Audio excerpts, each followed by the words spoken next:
Friends in Christ, Pastor Brian here. I'm back from our staycation last week, and I've got several things on my mind.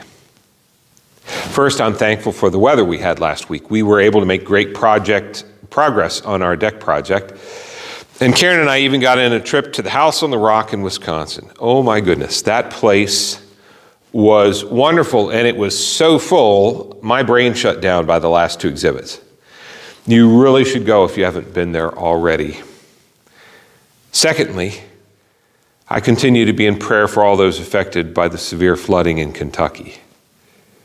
As a community close to Cedar Rapids, we know from 2008 what it takes to recover from a severe flooding event.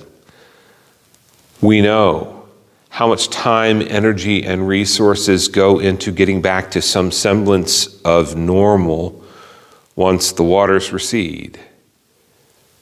And even as we continue to pray, I'd invite you to consider a gift to Lutheran Disaster Response to support that recovery in Kentucky.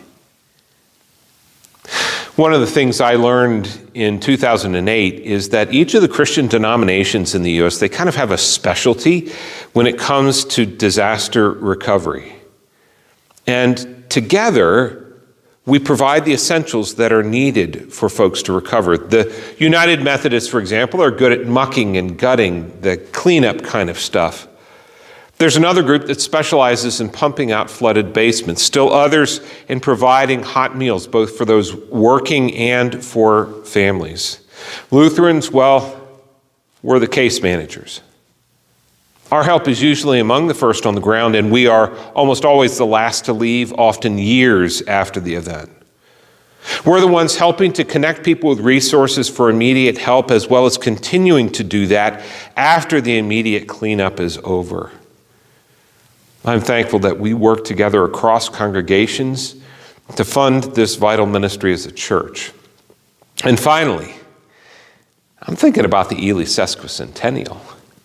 We've had a good response to our need for help with our food tent on August 13th, although we could use a bit more help later in the day and for our cleanup shift about 4 o'clock. So please consider lending a hand for one of those.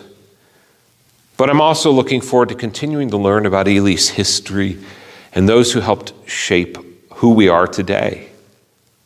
We live in a wonderful community, and it is important to know and honor our history, give thanks for those who have gotten us this far, even as we look forward to the future. Think about what we hope for 50 years from now.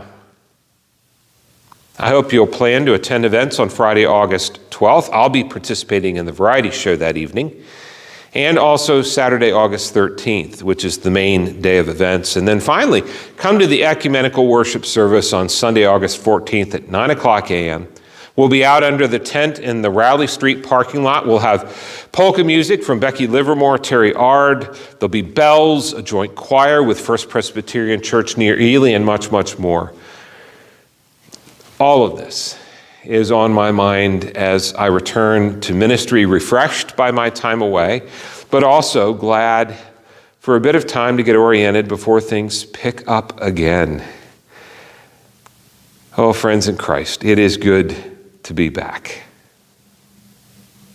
God's blessing.